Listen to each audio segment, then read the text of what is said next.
Hello tout le monde, j'espère que vous allez tous et toutes très bien. Aujourd'hui je vais vous donner les ficelles, les astuces pour pouvoir rentrer chez Sephora, en tout cas pour avoir un entretien et que ça se passe au mieux possible si vous envisagez de travailler dans l'enseigne. Si vous arrivez sur la chaîne via cette vidéo, bienvenue à vous. Ici on parle de maquillage, de skincare, de cosmétiques, bref, je vous invite à vous abonner, ça va prendre une seconde et vous aurez toutes les notifs dès que je poste une nouvelle vidéo sur la chaîne. J'ai travaillé chez Sephora une dizaine d'années si on compte la totalité des stages d'animation et de mon CDI en tant que conseillère parfum là-bas. Donc j'en ai vu passer des CV, des entretiens d'embauche, surtout j'étais dans un très gros magasin donc il y avait énormément de flux. Les informations que je vais vous donner dans cette vidéo, on peut, je pense, les appliquer à Paris. Moi je vous parle hors Paris, mais voilà, je sais que c'est toujours un petit peu différent là-bas. Mais en tout cas, Sephora reste une enseigne dont les guidelines sont quand même assez structurés, donc même si vous êtes de Paris, et que vous n'êtes pas en province comme moi, je pense que ça peut marcher. Allez, c'est parti parce que j'ai plein de choses à vous dire.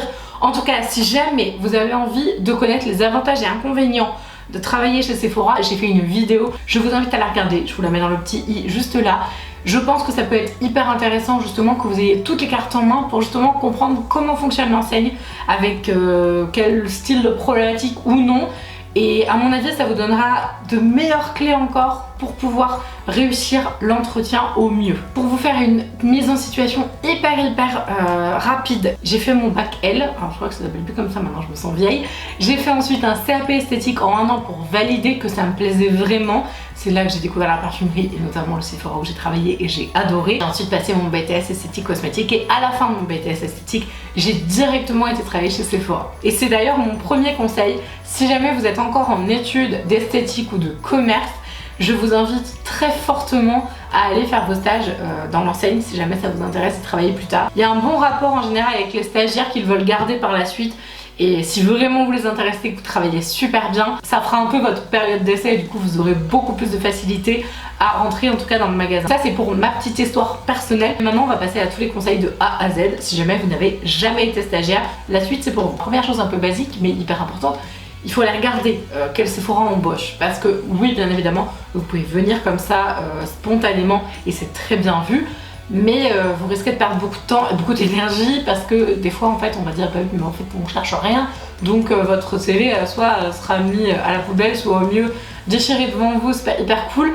Donc ce que je vous conseille c'est d'aller sur le site We Are Sephora, je crois que c'est ça de mémoire, je vous mettrai le nom ici, ou sur le site de Sephora dans recrutement et en fait là vous avez toutes les offres d'emploi officielles que Sephora vous propose. Donc déjà, première chose, allez sur le site et checker quels sont les postes disponibles. Ensuite, la deuxième chose, et pas des moindres, vraiment, je pense que c'est même une des plus importantes, vraiment, c'est votre présentation.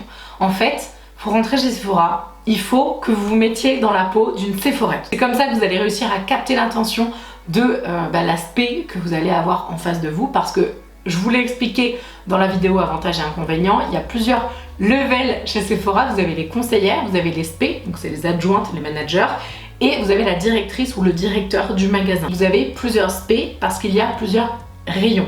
Donc vous avez le rayon parfum, le rayon couleur, maquillage, et vous avez également le rayon soins. On a également la caisse. Donc en fait vous avez un SP normalement pour chacun de ces rayons. Et donc, il faut vous identifier au maximum à une conseillère Sephora ou un conseiller. Bien sûr, évidemment, les hommes peuvent tout à fait postuler. Il n'y en aura pas beaucoup, mais en général, ils sont très bons. Donc là, l'idée, c'est de ressembler, on va dire, à une conseillère. C'est-à-dire, cheveux attachés, un petit peu dans le genre que ce que j'ai fait là. Enfin, après, vous pouvez faire un chignon. Moi, je sais que je portais beaucoup le chignon. Cheveux attachés, vraiment bien plaqués. Si jamais vous avez les cheveux qui dépassent les épaules, en fait, il faut que vos cheveux soient attachés. En fait, il faut que vous soyez la plus professionnelle possible. Si vous êtes déjà dans le milieu de l'esthétique, vous savez déjà les attentes qu'on a en termes d'examen, etc. Et ben là, c'est pareil. C'est vraiment, vous êtes hyper bien propre sur vous, très apprêté. Limite, vous pouvez y aller en tailleur. Bon, après, vous n'êtes pas obligé non plus d'en faire des caisses.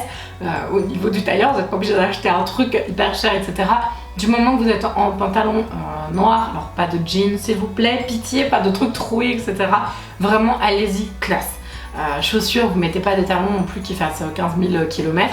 Vous pouvez mettre des petites ballerines ou des chaussures fermées. Très important. Chez Sephora, les chaussures sont fermées. Donc chaussures fermées, pantalon un peu de tailleur quoi. Voilà, et puis éventuellement une veste noire, enfin vraiment quelque chose de très sobre, mais il faut que tout de suite, quand on vous voit, on vous identifie à ah bah tiens, oui, elle pourrait bosser chez Sephora, en effet, elle a le look un peu. C'est bête, mais la première chose qu'on va voir, c'est votre image, et il faut en fait que ça ressorte, il faut que ça transpire Sephora. Cheveux donc attachés évidemment, boucles d'oreilles, alors là c'est un poil gros ce que j'ai, par exemple, bon, de toute façon je me suis pas habillée dans cet esprit là, mais c'est un poil gros, voilà, des boucles d'oreilles si vous en avez et que vous en voulez, des choses un peu discrètes, etc. Toujours dans l'élégance. Et le maquillage, vous faites un maquillage comme Jaja, vous travaillez bien votre teint, etc. Il faut que ce soit nickel, vraiment, voilà. Faut que ce soit parfait et que, en fait, à la limite, faudrait qu'elle puisse dire, bon bah c'est bon, si elle va dans le rayon, on pourrait croire que c'est une animatrice ou que c'est une conseillère Sephora, faut pas que ça choque. Comme ça vous donne une idée du style que vous devez avoir un petit peu. Ensuite, le CV et la lettre de motivation. Alors, c'est tellement un sujet vague que je ne vais pas rentrer pendant 1000 ans parce que chacun en fait fait son CV comme il l'entend. Juste, ce que je pourrais vous dire, c'est faites en sorte qu'il ressorte un petit peu de l'ordinaire. Moi j'ai mon papa qui travaille dans le recrutement, enfin qui fait beaucoup de recrutement, et il m'a toujours dit que en fait ils n'ont pas le temps en fait, ils regardent les trucs, bon là c'est pour les très très grosses villes hein, et les très grosses entreprises, mais en général ils regardent votre CV, si le truc en 2 secondes ils le passent comme ça, si ça leur a pas tapé dans l'œil, s'il n'y a pas un truc qui leur a tapé dans l'œil visuellement, que votre CV ressort pas en fait visuellement, et il part, c'est nul hein, franchement je trouve ça affreux, presque même pas le temps de le lire, je trouve ça dégueulasse, mais bon c'est comme ça, donc faites en sorte que visuellement votre CV ressorte un petit peu, je sais pas, qu'il y ait une photo sympa, que vous ayez fait des choses, que ce soit très clair, que ce soit hyper lisible, la personne elle a pas le temps de lire pendant 1000 ans, faut que vraiment en fait elle ait tout compris, voilà. Donc éventuellement demander à quelqu'un de relire votre CV en disant sois complètement honnête et transparent, est-ce que tu arrives à comprendre ce que j'ai fait, pourquoi est-ce que tu serais intéressant de m'embaucher, etc. Voilà, bon après le CV je vais pas en parler pendant 1000 ans parce que c'est pas mon métier, clairement, mais voilà, faites en sorte qu'il soit très pro, carré, avec un petit peu d'élégance quand même, parce que vous êtes quand même dans le milieu du luxe, et faut pas non plus prendre un truc tout brut, tout moche, qui donnera pas envie non plus. Faut jongler un petit peu avec tout ça, c'est pas forcément évident. Alors vous avez Canva, c'est génial pour faire les CV, moi je fais ça maintenant, enfin j'en ai plus besoin maintenant, mais je trouve que c'est extraordinaire, vous avez des CV déjà faits, des trucs sympas et tout, donc n'hésitez pas à vous aider des outils comme ça c'est plutôt sympa. Pour la lettre de motivation, prenez pas des choses déjà faites, parce que clairement ça se voit en fait. Parlez en fait avec votre passion, laissez transparaître, si vous avez envie de bosser chez Sephora, si c'est votre rêve, ça va se ressentir, enfin en tout cas il faut que vous fassiez ressentir au travers de la lettre, c'est pas forcément évident, mais dans la lettre il faut que vous mettiez voilà, que vous êtes une personne qui va coller à l'enseigne de Sephora, par votre personnalité par exemple, que vous aimez les challenges, que vous êtes super avenante, que vous êtes super souriante, que vous adorez le contact client, que vous aimez travailler en équipe, c'est hyper important tous ces points là, et ça fait vraiment en fait l'ADN de Sephora. Il faut que vous connaissiez Sephora par cœur, on va y revenir après, pour que vous puissiez intégrer l'entreprise. C'est super important. Donc dans votre lettre de motivation, soyez juste vous, en fait, transparaissez avec ce côté positif, parce que en fait on a envie de conseillères qui sourient, qui sont super solaires, etc. C'est ça qu'on veut et c'est ça que les clients ils ont besoin. Donc transparaissez votre personne, votre personnalité, votre gentillesse, votre bienveillance, votre expertise, super important, et également le côté que vous aimez travailler en équipe, etc. Ensuite, quand vous arrivez en magasin, alors j'ai entendu dire quand vous arrivez en magasin le soir, on vous déchire votre CV. Alors moi personnellement j'ai jamais vu ça. Honnêtement, que vous arrivez le soir, le matin, il n'y a pas de souci. En fait le truc c'est que si vous arrivez au moment qui n'est pas opportun, pas de bol, ça va être compliqué. Donc les moments pas opportuns pour moi justement c'est l'ouverture, vraiment juste l'ouverture, c'est pas possible. Les pauses du midi, donc entre midi et 14h, parce que potentiellement, même 14h30, potentiellement la personne avec laquelle vous voulez parler, elle est peut-être en pause déjeuner, ou en tout cas il n'y a pas le temps, enfin bref. Donc je vous conseille franchement pas d'y aller à l'ouverture, à la fermeture et pendant les pauses de midi. Je sais que c'est compliqué quand vous avez un boulot, l'école, etc. Mais dans l'idéal, moi je dirais l'idéal pour y aller c'est vers 11h.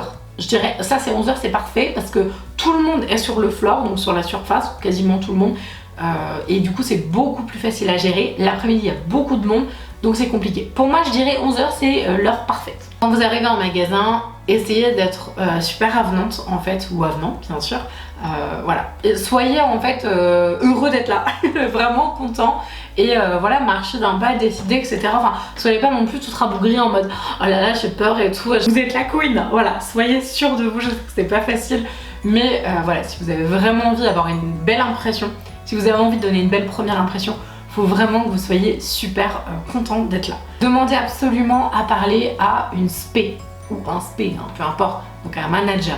C'est super important. Si vous tombez sur une conseillère, soyez cool avec elle. Parce que peut-être que ce sera votre allié justement pour le recrutement. Parce que si d'ailleurs vous tombez sur une conseillère en premier, la manager que vous allez voir peut-être par la suite, elle va dire à la conseillère c'est quoi ton avis là? Si vous avez envoyé balader la conseillère en mode non mais moi je veux pas vous parler, alors je veux parler à votre manager, elle va faire bah je l'ai pas trouvé super sympa, et du coup ça jouera pas du tout en votre faveur. Soyez cool avec tout le monde que vous rencontrez, c'est hyper important, et du coup demandez à voir une spé. Par exemple, si vous avez envie de travailler au rayon maquillage, vous pouvez dire est-ce que c'est possible de voir l'aspect couleur, j'ai une petite question à lui poser. Voilà, tout simplement. Ça montre en plus votre attrait, les gens ils disent ah ouais tiens, elle veut voir l'aspect, ok d'accord, pas de souci.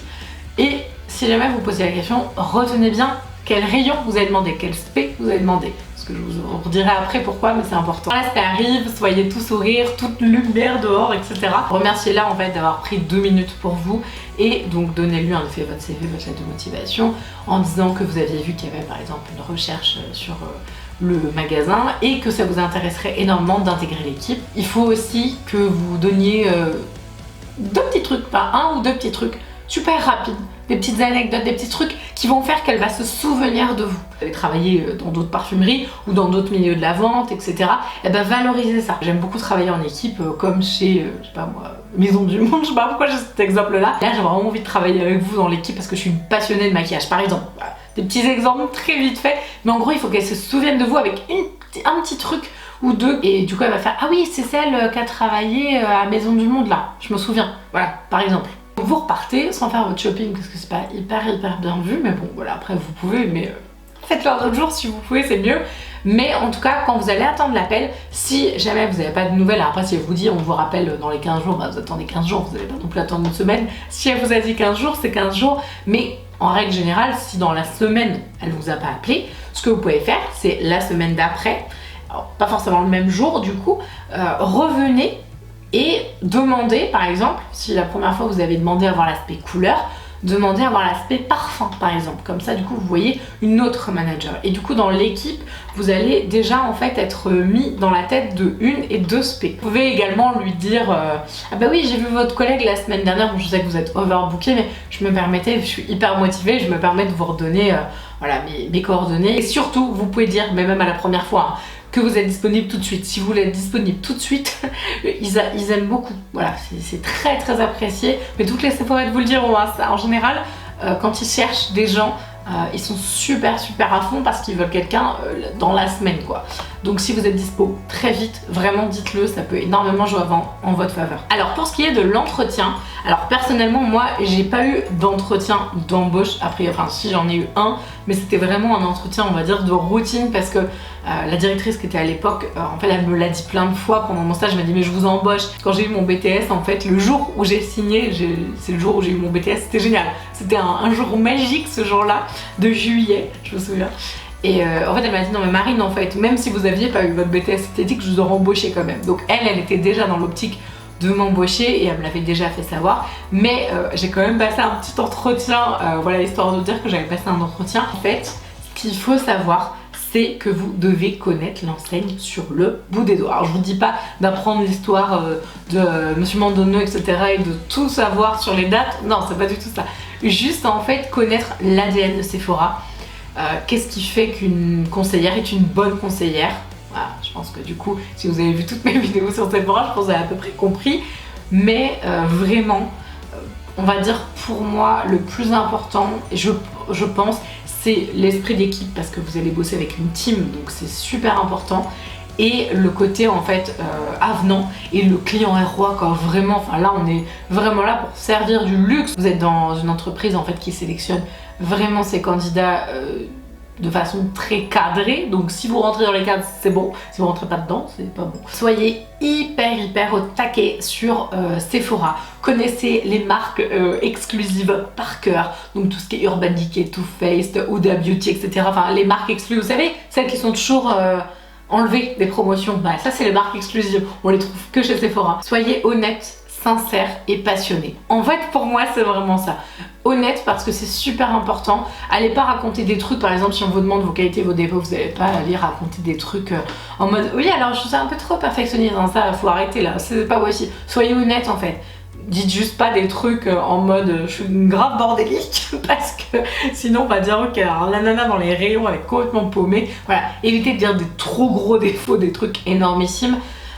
Mais soyez quand même honnête. Faut de la transparence en fait parce que s'ils sentent qu'il y a un feeling qui passe pas et que vous avez voulu cacher quelque chose, c'est même pas la peine en fait. Il faut être honnête et le dire d'ailleurs. Je pense que vous devriez d'ailleurs dire dans vos qualités, si vous l'êtes, il faut le mettre en avant. Et il faut être passionné. Vraiment dans cet entretien, donnez tout, montrez que vous adorez l'enseigne. Par exemple, je sais pas moi, si vous avez un compte Insta, une chaîne YouTube, etc., un compte TikTok, où vous faites des make-up, etc., prenez juste une minute pour dire franchement j'adore, je suis autodidacte dans le make-up par exemple, j'en sais rien. Regardez, du coup j'ai fait ça, enfin je me permets de vous montrer, je suis trop passionnée, je fais plein de tutos, j'ai appris toute seule, enfin des choses comme ça en fait. Ou par exemple si vous êtes fan de skincare, moi j'adore les marques coréennes par exemple, les nouveautés, etc. Je suis très à l'affût, je regarde beaucoup les blogs, dites que vous vous informez à fond. Si vous parlez du parfum, soyez super avant-gardiste.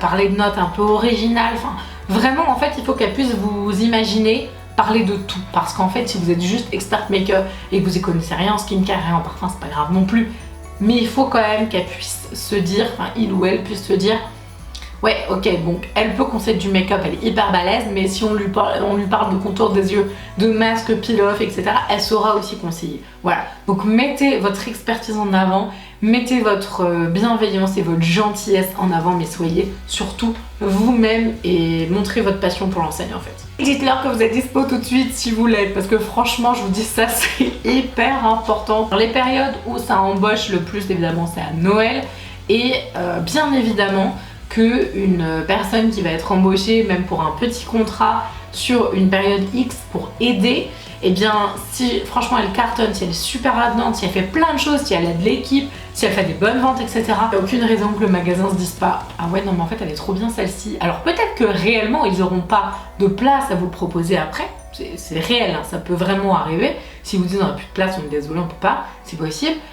Des fois les emplois sont gelés. Vous aurez sûrement beaucoup plus de chances que votre CV il reste en haut de la pile. Il y a, et ça arrive énormément, parce qu'il y a plein de femmes, des congés maternité qui durent des fois, des fois quelques mois, des fois 1 an, 2 ans, 3 ans, c'est tout à fait possible. Et là on pensera à vous. Je crois que j'ai à peu près tout dit, je vais me répéter encore 1000 fois, mais en fait je pense que c'est hyper important.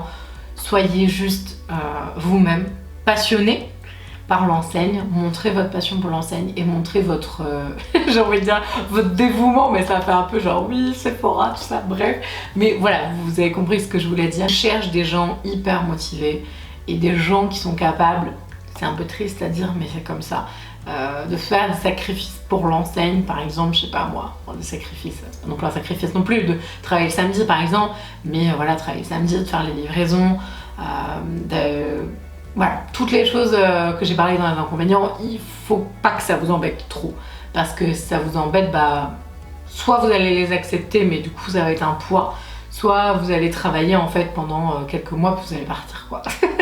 Vous n'allez pas tenir le choc. Après, je dis pas que ce métier est plus dur qu'un autre, c'est absolument pas un concours. Et il y a des métiers bien plus durs que de travailler en parfumerie et que d'avoir des dotations, etc. et d'être gâté, parce que ça fait aussi partie des grands avantages de la boîte. Mais c'est pas un métier facile non plus. Après, honnêtement, c'est un métier qui se fait par passion, vraiment. Si jamais vous avez envie de travailler chez Sephora, j'espère de tout cœur que ça se passera bien et que vous allez avoir du coup les posts qui vous intéressent. Si vous avez la moindre question, je vous invite à me mettre un petit commentaire. Je sais pas moi s'il y a un truc auquel j'ai pas répondu, j'ai pas pensé. Enfin là j'ai vraiment essayé de faire un petit peu le tour de tout. Mais vraiment n'hésitez pas, mettez-moi un petit commentaire. Même si la vidéo vous a plu, je vous invite à commenter aussi. Ici, comme je vous dis en début de vidéo, on parle de maquillage, de skincare, de cosmétiques. Donc je vous invite à vous abonner si jamais ça vous a plu. Une petite dédicace tout particulière à mes anciens collègues et mes anciens collègues animateurs, animatrices qui passeront peut-être par là. Si jamais c'est le cas, je leur fais des millions de bisous et je vous remercie à vous en tout cas d'avoir regardé cette vidéo. J'espère surtout vraiment qu'elle vous aura été utile. Si elle a été utile à une personne et qui a réussi à avoir le job, je serai trop contente. Surtout dites-moi, tenez-moi au courant. N'hésitez également pas à me suivre sur Instagram et TikTok. Le nom est juste là, c'est Beauty Garden 9 et on s'amuse bien là-bas aussi. Je vous fais tout plein de gros bisous et je vous dis à mercredi. Ciao!